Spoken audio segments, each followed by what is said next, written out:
先輩ジャパニーズカフェへようこそ。にわとり先輩です。こんにちは、ひよこ後輩です。今日もよろしくお願いします。今日のテーマは引っ越し当日。日本で部屋を借りた後の一番バタバタする一日です。実は私、来月引っ越すんです。だから今日は本気で聞きます。それはちょうどいい。朝の荷造りから夜の挨拶回りまで、当日の流れを丸ごと追いかけましょう。お願いします。失敗したくないので。その前に前回のおさらい。前回はゴミの分別がテーマでしたね。はい。分ければ資源、混ぜればゴミ。覚えてます。いいね。実は引っ越しの前後ってゴミが山ほど出るんです。だから前回の知識が今日そのまま生きてきます。なるほど、つながってるんですね。さて、部屋の契約が終わって鍵をもらう日が決まった。ここからが本番です。契約で力尽きそうでしたけど、まだ本番じゃなかったんですね。引っ越し当日はやることが一気に押し寄せます。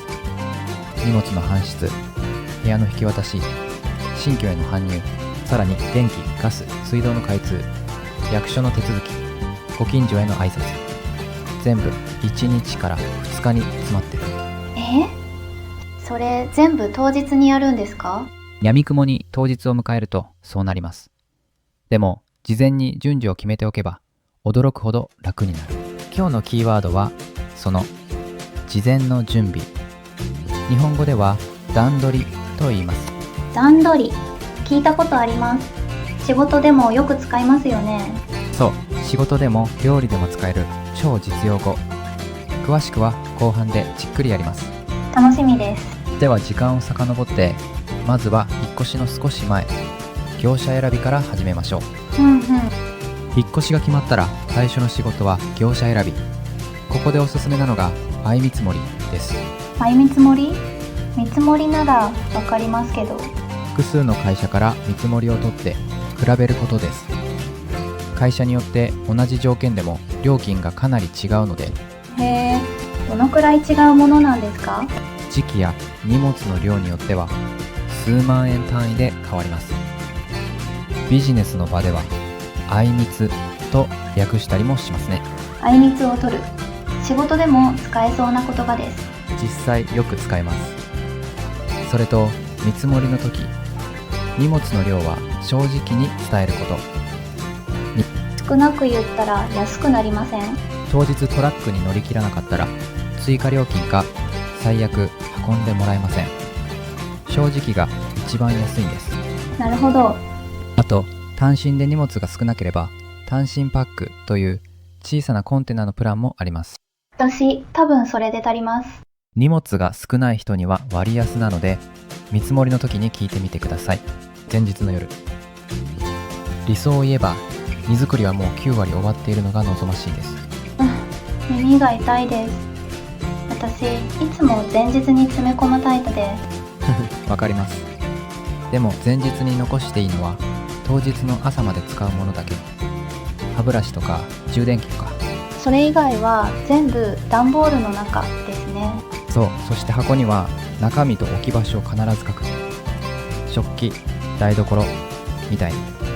それやらないと後で全部開ける羽目になるやつだ。そうなんです。探し物のたびに箱を開けるのは時間の無駄。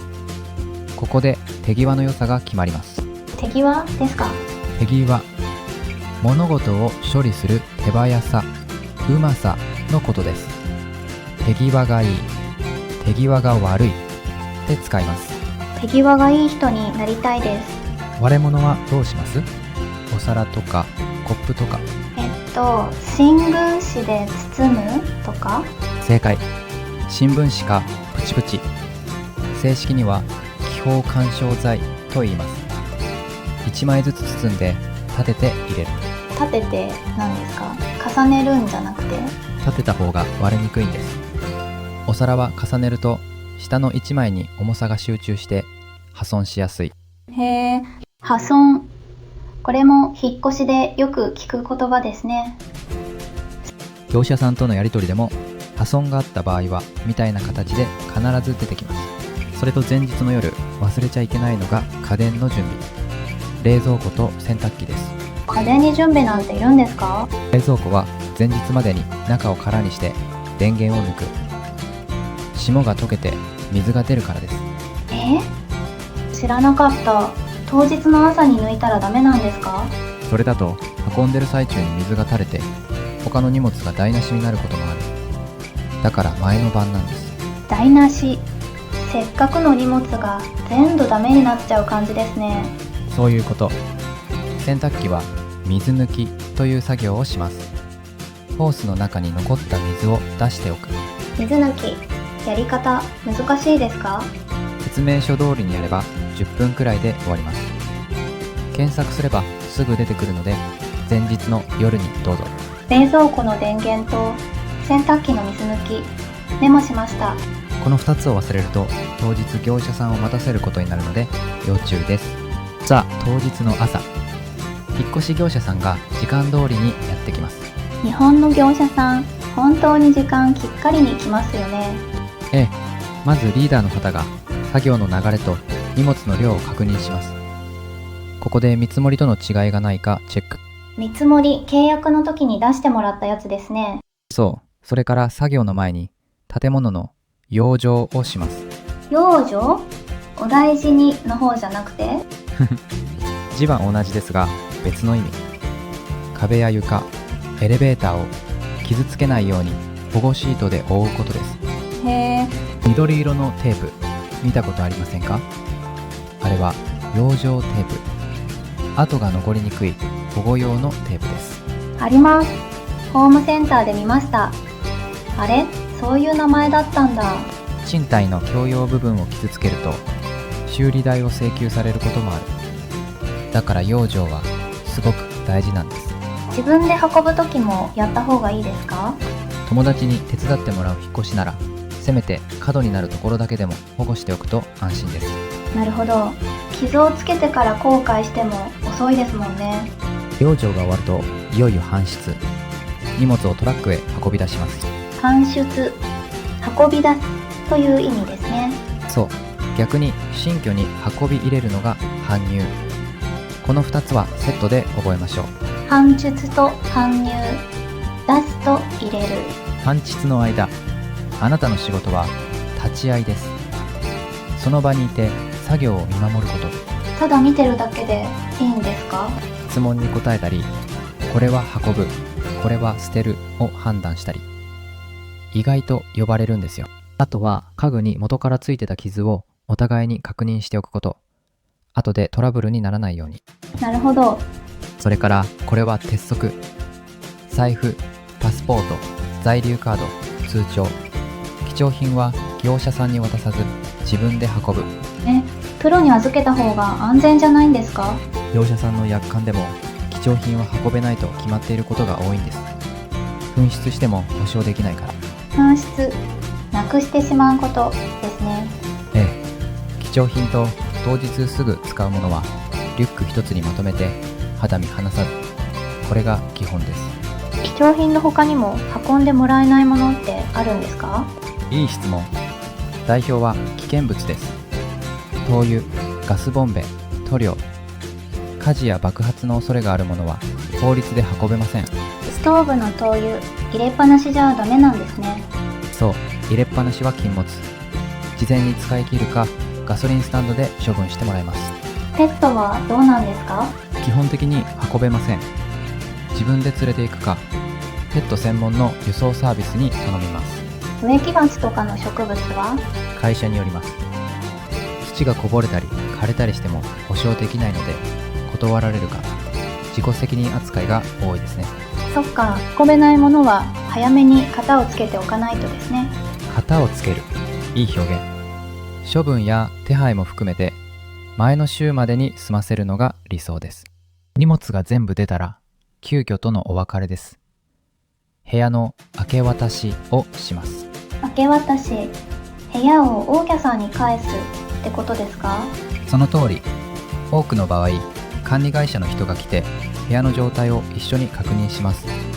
これも立ち会いですね。さっき覚えた言葉がもう出てきました。ここでのポイントは出る前に軽く掃除をしておくこと。ピカピカじゃなくていい。常識の範囲で。掃除をしておくと何かいいことがあるんですか？印象が全然違います。敷金の生産で揉めにくくなる。前回の部屋探し会でやった現状回復の話です。そっか。それと電気と水道は退去日まで使えるように手配しておいて、最後にメーターの検針をしてもらいます。検針、メーターの数字を読むことですね。ええ、使った分だけ日割りで生産されます。解約の連絡は1週間前までに済ませておくと円滑です。円滑、スムーズに進むという意味ですか？その通り、手続きが円滑に進む、よく使う表現です。最後に鍵を全部返して明け渡し完了。合鍵もですよね。もちろん合鍵を返し忘れると鍵交換代を請求されかねないのでお忘れなく。さて、トラックと一緒に新居へ移動。ここからは搬入です。出てきました。搬入。搬入で一番大事なのは家具の配置を先に決めておくことです。配置、どこに何を置くかですね。そう、ベッドはこの壁、棚はこっちと決めてあれば業者さんが置くところまでやってくれます。逆に決めていないと、とりあえず全部床に置かれて、後で重い家具を一人で動かす羽目になります。ベッドを一人で動かすのは無理です。だから事前に間取り図を見ながら配置図を書いておく。これも段取りの一つです。段取り、また出てきましたね。今日は何度も出てきますよ。それと搬入の時、箱は使う部屋に直接運んでもらうこと。だから箱に台所とか書いておくんですね。つながった。そういうこと。前日のひと手間が当日の自分を助けてくれるんです。全部運び終わったら業者さんと一緒に荷物の数と新しい傷がないかを最終確認。これで作業は完了です。お疲れ様でしたって言いたくなりますね。でもここで一息つく前にやることがあります。ライフラインの確認です。電気、ガス、水道ですね。まず電気。事前にネットや電話で契約を申し込んでおけば、当日はブレーカーを上げるだけでつくことが多いです。ブレーカーって玄関の上にある箱ですか？そう、分電盤ですね。中のスイッチを全部上げると電気が流れます。なるほど。もし申し込みを忘れてたらどうなるんですか？最近は当日でもネットで申し込めばすぐ使える会社が多い。ただ夜に気づくと困るので、やはり事前が安心。初日の夜、真っ暗な部屋は嫌です。スマホの充電も切れたら本当に積みますからね。電気は最優先です。次に水道。これも事前に水道局へ連絡しておけば当日から使えます。蛇口をひねれば出ると。ただたまに元線が閉まっていることがあります。水が出なかったらメーターボックスの元線を確認。元線、大元の線ってことですね。そう、反時計回りに回せば開きます。それでも出なければ水道局へ電話です。蛇口、元線、反時計回り。生活の単語って教科書に出てこないですね。そうなんです。でも済んだ初日から必要になる。だから今日まとめてやってるんですよ。そしてここが最大の注意ポイント。ガスです。ガスだけ何か違うんですか？ガスの回線には係の人の訪問とあなたの立ち会いが必須なんです。電気や水道と違って。どうしてガスだけ？安全のためです。ガス漏れがないか、器具が正しくつながっているか、プロが目の前で確認する決まりなんです。確かにガスは怖いですもんね。だから予約がいります。引っ越しシーズンは枠が埋まりやすいので、1週間以上前の手配が安心。手配、準備して手配しておく。手配は予約や準備を整えること。ビジネスでも会議室を手配するとかよく使います。もし予約を忘れたら、お風呂は水のシャワーですね。引っ越しの疲れを取るお風呂が初日に使えない。これは結構辛いですよ。ガスの予約、カレンダーに書きました。絶対忘れません。ライフラインが通ったら荷ほどきです。でも全部を1日で開けようとしないこと。荷ほどき。荷造りの反対ですね。そう、荷造りと荷ほどき。これもセットで覚えましょう。優先するのはその日の夜に使うものだけ。布団、カーテン、お風呂セット。いいですね。特にカーテンは盲点です。夜照明をつけた部屋は外から丸見えですから。確かに初日からカーテンなしは落ち着かないです。照明の電球も前の住人が外していることがあるので、1個は予備を持っておくと安心です。電球まで持っていっちゃうんですか？備え付けでなければ電球は入居者のものですからね。さて、残りの箱は慌てずに1週間くらいかけて開ける。開けるそばから散らかりそうですけど。開けるそばから散らかる。いい表現使いましたね。だから一部屋ずつ戸棚や物置に収めてから次へ。一部屋ずつ効率がいいんですね。荷ほどきで空いた段ボールの山はどうすればいいんですか？出ました。引っ越し最後の敵。覚えてますか？前回のゴミ会。段ボールは何ゴミでした？資源ゴミ。紐で十字に縛って腰の日に出すでした。完璧。よく覚えてました。復習してますから。それと引っ越し業者によっては使い終わった段ボールを無料か少額で回収してくれるところもあります。いいね。契約の時に段ボール回収はありますかと聞いておくと後が楽です。それも段取りの一つですね。ええ、覚えるのが早い。引っ越しから2週間以内に部屋から段ボールが消えたら上級者です。さて、夕方少し落ち着いたらご近所への挨拶回りに行きましょう。これ聞きたかったやつです。日本では挨拶に行くのが普通なんですか？一軒家や家族向けの物件では今も大事な習慣です。単身向けのマンションだと最近はしない人も増えました。物件のタイプによるんですね。ええ、ただ行くなら早い方がいい。引っ越しの騒音でお世話になった当日か遅くとも3日以内。どこまで行けばいいんですか？お隣だけ？目安は向こう3軒両隣。マンションなら両隣と上と下の部屋。生活音が響く範囲ですね。なるほど。手ぶらで行っていいんですか？小さな手土産を持っていくのが定番です。粗品といって500円から1000円くらいの品。粗品。例えばどんなものを？タオル、ラップ、洗剤、お菓子。相手が気を使わない日常の消耗品がいいとされています。高すぎると逆に気を使わせちゃうんですね。そういうこと。お菓子の箱なら菓子折りとも言います。大家さんや管理人さんに渡す人もいますよ。もし訪ねて留守だったら？不在なら2回くらい日を変えて裁縫して、それでも会えなければ挨拶状を添えてドアにかけておけば十分です。不在、留守と同じ意味ですね。会えずじまいでも気持ちは伝わりますもんね。会えずじまい。難しい表現が出ましたね。最後まで会えないまま終わる。まさにそれです。引っ越しの翌日以降でいいんですが、絶対に外せないのが役所の手続きです。来ました役所。ちょっと緊張します。大丈夫。やることはシンプル。別の市区町村から来た場合は転入届を出します。転入届。期限があって新しい住所に住み始めてから2週間以内。これは法律で決まっています。2週間。